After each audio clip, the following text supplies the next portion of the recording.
नमस्कार दोस्तों, आपको रोहन क्लास में आपका स्वागत है। जैसे कि आरआरबी एलपी में एलपी के CV2 का क्वेश्चन ये है, जिसमें आपका 40 मार्क्स जो फिजिक्स से पूछा गया था, 40 मार्क्स, जिसमें से पार्ट 1 हम करवा रहे हैं 21 तारीख के 1वां महीना के 2019 के फर्स्ट शिफ्ट है, जिसका हम इसमें 20 क्वेश्चन करवाएंगे। फिर पार्ट 2 में 20 करवाएंगे, मतलब एक गो में 20-20 क्वेश्चन करके पार्ट 2 तक आपको बना के हम फिजिक्स 40 क्वेश्चन पूरा करते हैं। चलते हैं, पहला क्वेश्चन स्टार्ट करते हैं। 21 तारीख 1वां महीना के फर्स्ट शिफ्ट का क्वेश्चन है CV2 का। चलिएगा, पहला क्वेश्चन देखिएगा, 5वां नंबर देखिएगा। और आपको बता दें कि अगर नहीं समझ में कम आता है, आपको बता दें कि हीट चैप्टर भी, अगर हीट चैप्टर आपको नहीं समझ में आता था, हीट चैप्टर भी अभी चल रहा है। अब देखिएगा, टॉपिक वाइज भी CV2 के लिए चल रहा है। आप जाके आप देख सकते हैं प्ले लिस्ट में।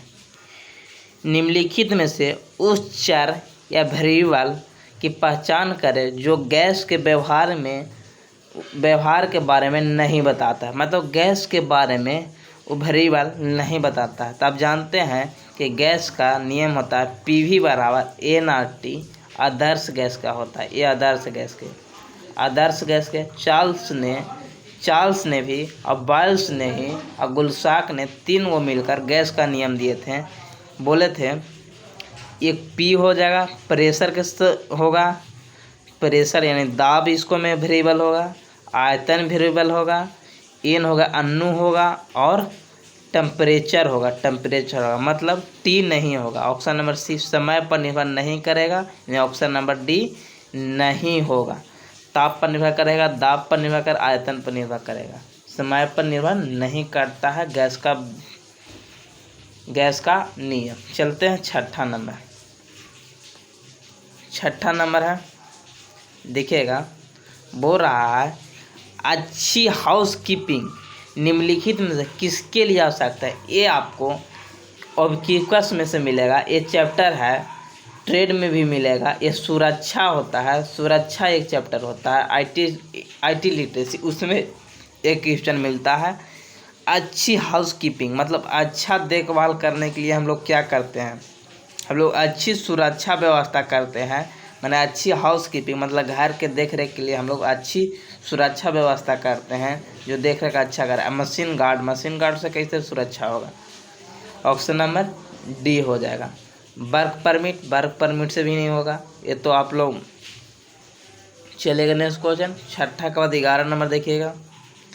11 नंबर देखिएगा, बोल रहा है कि 1 HP बराबर कितना वाट होता है। तो आप जानते हैं कि 1 HP बराबर 746 वाट होता है, और 1 किलो वाट घंटा बराबर 3.6 गुने 10 के पावर 6 जूल होता है। ये पॉइंट है, 3.6 गुने 10 के पावर 6 जूल होता है, ये भी याद रखिएगा।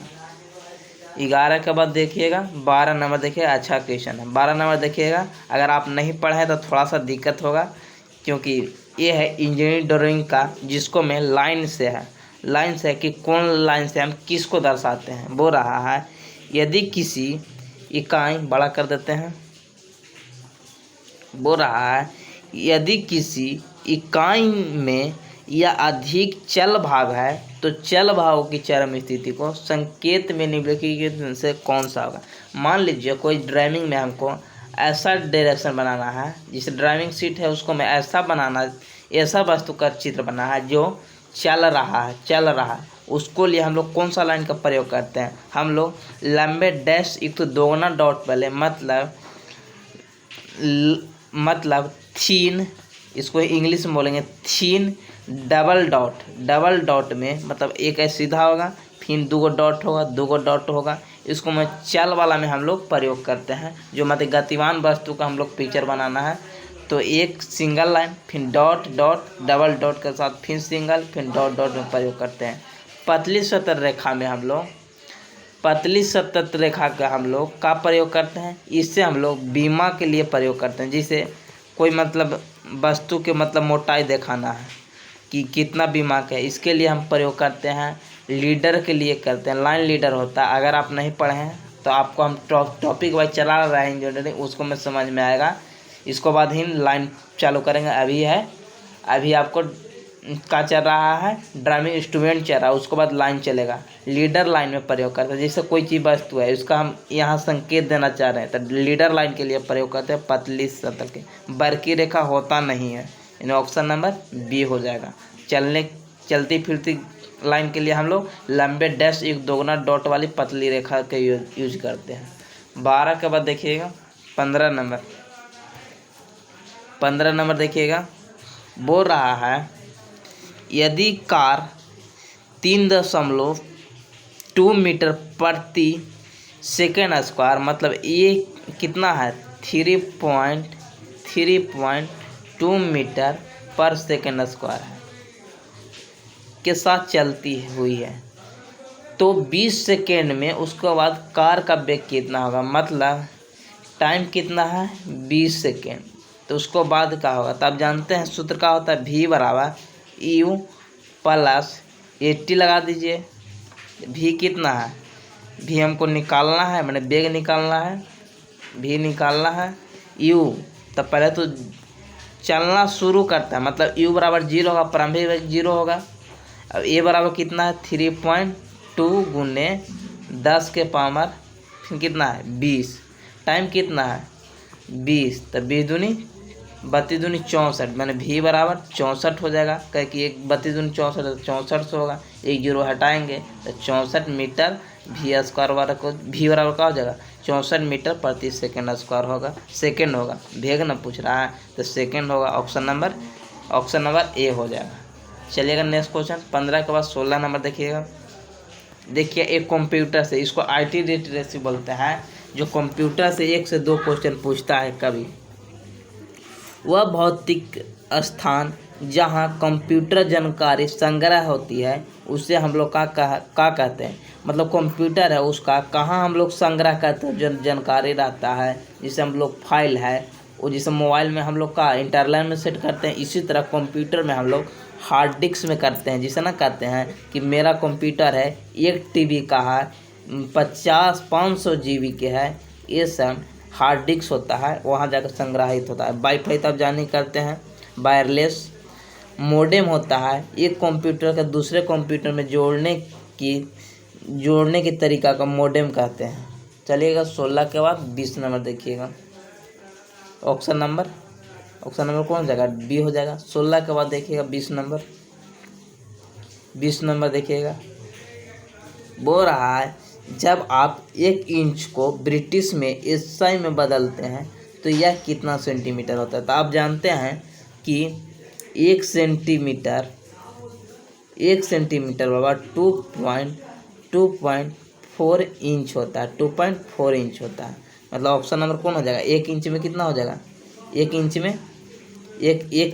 में कितना हो जाएगा 2.54 इंच सेंटीमीटर हो जाएगा, सेंटीमीटर हो जाएगा। ऑप्शन नंबर 3 हो जाएगा। चलिएगा नेक्स्ट क्वेश्चन, ये तो डाटा था। 20 के बाद 22 नंबर देखिएगा, अच्छा क्वेश्चन है, देखिएगा। आपको 3 फॉर्मूला हमेशा याद रखना चाहिए, कौन लिखवा देते हैं आपको। Q बराबर MS थीटा, Q बराबर ml, H बराबर ms, ये हमेशा आपको याद रखना चाहिए। Q का है ऊष्मा है, M का है द्रव्यमान है, S का है विशिष्ट ऊष्मा, थीटा का है तापांतर है, मतलब ताप कितना बढ़ रहा घट रहा है। इसको में L का है गुप्त ऊष्मा है, S का है विशिष्ट ऊष्मा और H का है विशिष्ट ऊष्मा धारिता है। तब पूछ रहा, अब आइए यहाँ 100 ग्राम के एल्युमिनियम के टुकड़े, मतलब M बराबर कितना है, सब केजी में था, केजी में लिखेंगे तो 0.1 kg हो जाएगा। 100 मीटर तक 100 ग्राम है तो कैसे लिखेंगे 100 और बटा 1000 से भागा देंगे तो केजी में हो जाएगा, 1 0 से 1 0 1 0 से 1 0, मतलब 0.1 kg हो गया।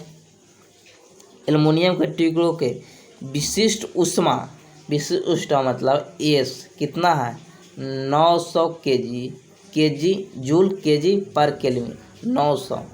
थीटा कितना, ताप बढ़ाने के लिए कितना, थीटा बराबर कितना है 10 है, थीटा बराबर 10 है, तो आप लगा दीजिए क्यू बराबर एम में पूछ रहा है का उष्मा, तो क्यू पूछ रहा है एम में थीटा लगा दीजिए, उसको में 3 वो था, तो क्यू बराबर कितना हो जाएगा 0.1 गुने एस कितना है 900 और थीटा कितना है यानी तापमांतर कितना है 10, 1 जीरो नीचे हो जाएगा, 0.1 है तो 1 जीरो से 1 जीरो यानी 900 जूल हो जाएगा। ऑप्शन नंबर सी हो जाएगा।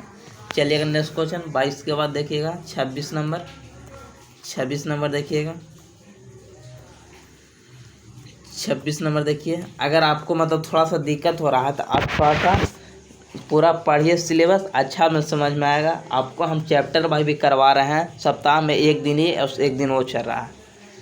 50.22 वोल्ट 50.2 वाट मीटर केल्विन की चालकता वाली स्टील की छड़, ये होता है चालकता कोई चीज़ को हम के से सूचित करते हैं। के कितना है उसमें चालकता स्टील की कितना है, के होता है किसी वस्तु की चालकता उसमें चालकता, तो कितना है के बराबर कितना है 50.2 वाट मीटर केल्विन है, जिसमें छड़ का अनुप्रस्थ काट का क्षेत्रफल कितना है यानी ए बराबर कितना है 0.02 मीटर स्क्वायर है, और लंबाई कितनी है मतलब इसका मोटाई कितना है 0. इसको सेंटीमीटर में तो 0.115 हो जाएगा मीटर हो जाएगा, और उनके दोनों सिरों के बीच की थीटा कितना है तापांतर कितना है 300।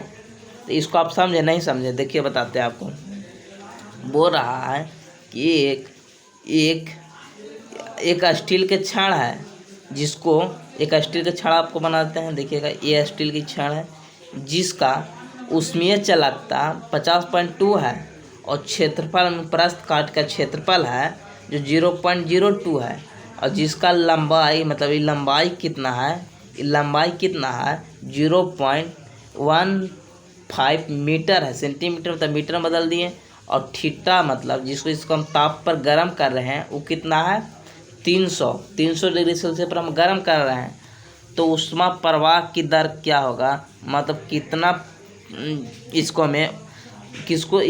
में कितना ऊर्जा प्राप्त होगा। तो इसका सूत्र होता है फायर का नियम होता है के यानी क्यू बटा टी मतलब ऊष्मा दर के बराबर के एरिया गुने डेल्टा टी बटा मोटाई होता है, मोटाई यानी इसको हम डी से सूचित कर देंगे मोटाई। अब इसको पर लगा दीजिए के कितना है 50.2 गुने क्षेत्रफल कितना है 0.02 गुने मोटाई कितना है, मोटाई नीचे लिख देंगे, मोटाई कितना आ जाएगा, मोटाई कितना है 0.15 है यानी इसको हम लिख देंगे 50 सूत्र लिख लिए होंगे आप 50.2 गुने 0. एरिया है 0.2 और थीटा कितना है 300 बटा कितना हो जाएगा मोटाई कितना है 0.15। अब इसको काट दीजिए 2 जीरो से यहाँ यानी 15 और 15 दूनी 30 यानी 20 बार में, और ये 50.2 है 50.2 गुने 20 लगभग 2004 आएगा, तो लगभग 2 kilo joule per second. Option number C हो जाएगा।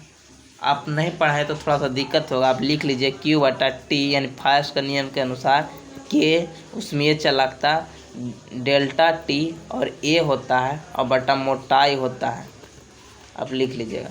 चलिएगा नेक्स्ट क्वेश्चन 26 के बाद देखिएगा नेक्स्ट क्वेश्चन 28 नंबर देखिएगा। 28 ये देखिए आपको भर पेट समझ में आएगा क्योंकि हल्का क्वेश्चन है। धातु के एक समान चालक का प्रतिरोध होता है, तो आप जानते हैं कि R बराबर रो एल बाई ए, ये तो आपको आराम से बन जाएगा, ये तो सब कोई बनाएगा, जो एक दिन तैयारी करेगा वो बनाएगा, तो उससे नहीं बनेगा। इसके क्षेत्रफल के व्युत्क्रमानुपाती होता है, प्रतिरोध का होता है इसको क्षेत्रफल के व्युत्क्रमानुपाती, बिल्कुल पहले सही हो गया। इसकी वैद्युत प्रतिरोधकता के व्युत्क्रमानुपाती होता है, पर विद्युत प्रतिरोधकता जो रो है उसका समानुपाती है, तो ये भी गलत हो गया। इसकी लंबाई के व्युत्क्रमानुपाती नहीं, लंबाई के तो समानुपाती होता है। जो क्षेत्रफल का अनुपाती, क्षेत्रफल के व्युत्क्रमानुपाती होता है, केवल एक सही है। चलेगा नेक्स्ट क्वेश्चन 28 के बाद 34 नंबर देखिएगा। 34 नंबर देखिएगा, 34 नंबर देखिए, बहुत अच्छा क्वेश्चन है।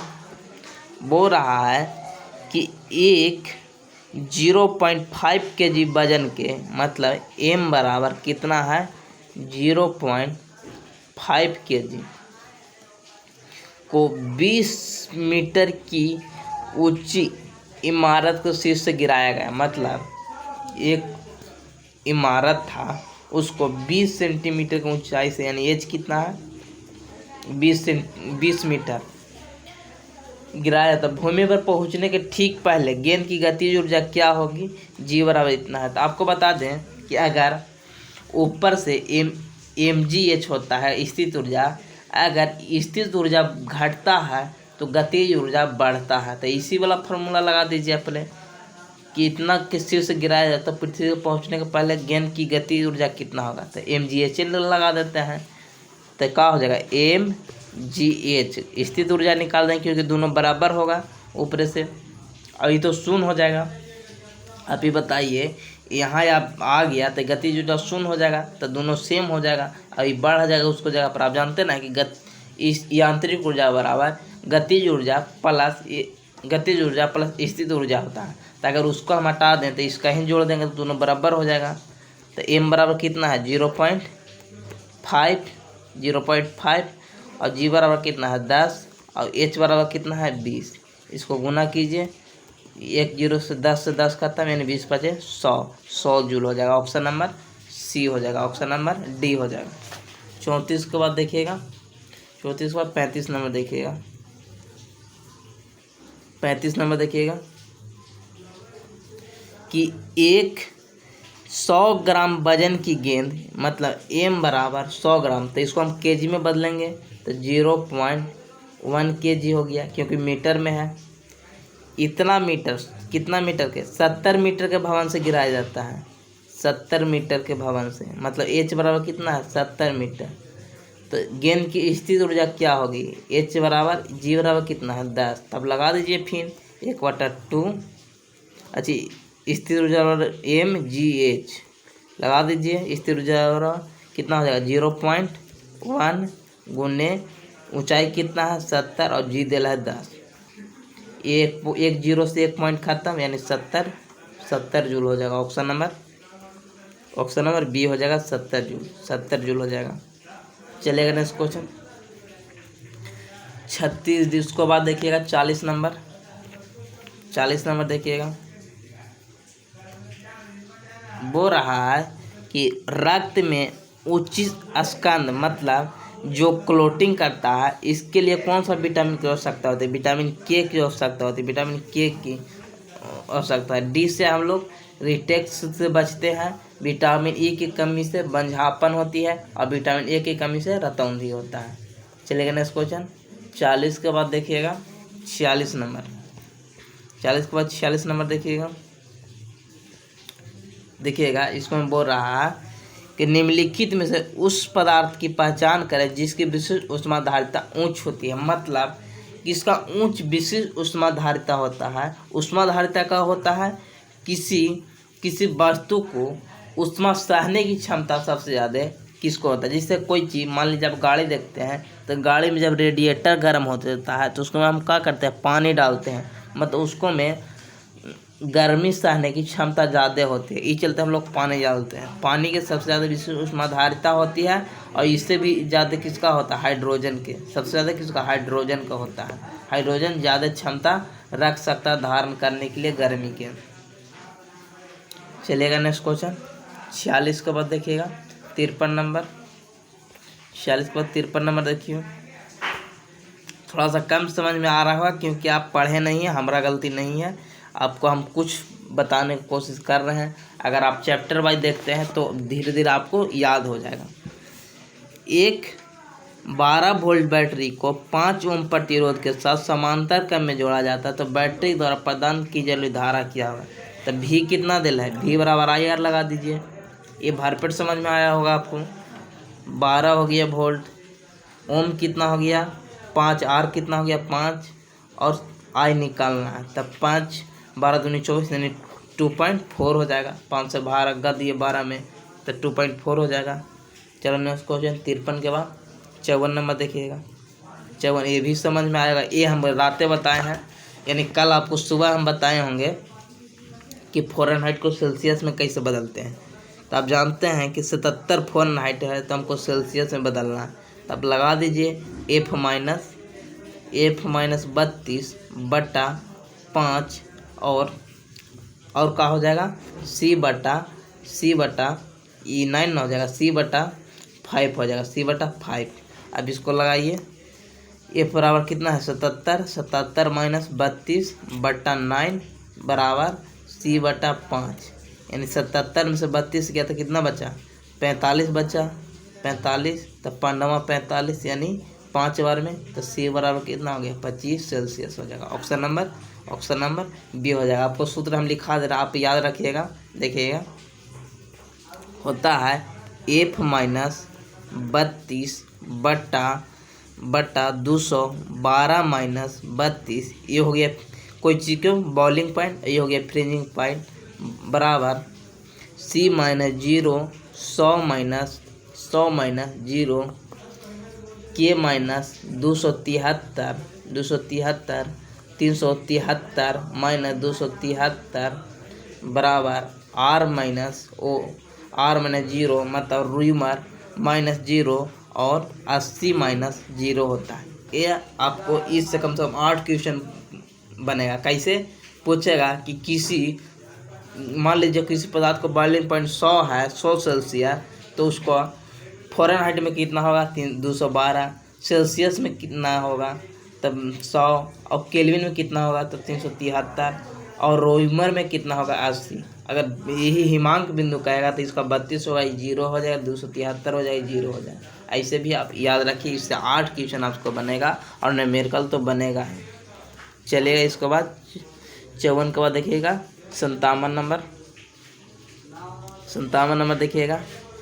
ये आपको प्रोजेक्ट व्यू से है, दी गई वस्तु की ओरिजिनली व्यू की अधिकतम संख्या क्या होती है। मतलब देखने के लिए जैसे कोई वस्तु है तो उसको हम देख रहे हैं तो किस किस तरह से हम देख सकते हैं। तो टॉप व्यू हम देख सकते हैं, बॉटम व्यू भी देख सकते हैं, इधर नीचे से भी देख सकते हैं, यानी लेफ्ट से देख सकते हैं, राइट से देख सकते हैं, टॉप बटन इधर से देख सकते हैं, ए से देख सकते हैं। मतलब अनंत से हम लोग ऑक्सिलरी व्यू के अधिकतम संख्या में देख सकते हैं। ऑप्शन नंबर ए हो जाएगा। चलिए next question, option number A हो जाएगा। उसके बाद देखिएगा, उसके बाद 58 नंबर देखिए, ये तो आप जनरल साइंस में भी पढ़े होंगे। निम्नलिखित में से कौन सा तृतीय श्रेणी का उत्तोलक नहीं है, कौन सा नहीं है। तो आप जानते हैं कि ट्रिक होता है FLE, F 1 2 3। अगर किसी को बीच में फलक्रम है मतलब अलम्ब है तो हो जाएगा, ये फोर्स दे रहे हैं बीच में तो फर्स्ट हो गया, बीच में लोड है तो सेकेंड, और बीच में हम आयास दे रहे हैं मतलब प्रयास कर रहे हैं वो थर्ड होगा। तो देखिएगा चिमटा तृतीय श्रेणी को उत्तोलक नहीं है। तो देखिएगा चिमटा का क्या करते हैं हम लोग, चिमटा में हम लोग क्या करते हैं, बीच में क्या करते हैं हम लोग, बीच में फोर्स लगाते हैं, यहाँ से दाबते हैं और यहाँ काम होता है, लोड पड़ता है, यानी बीच में F हो गया, ये हो गया। स्टेपलर क्या करते हैं, स्टेपलर इसी में होता है, ये होता है।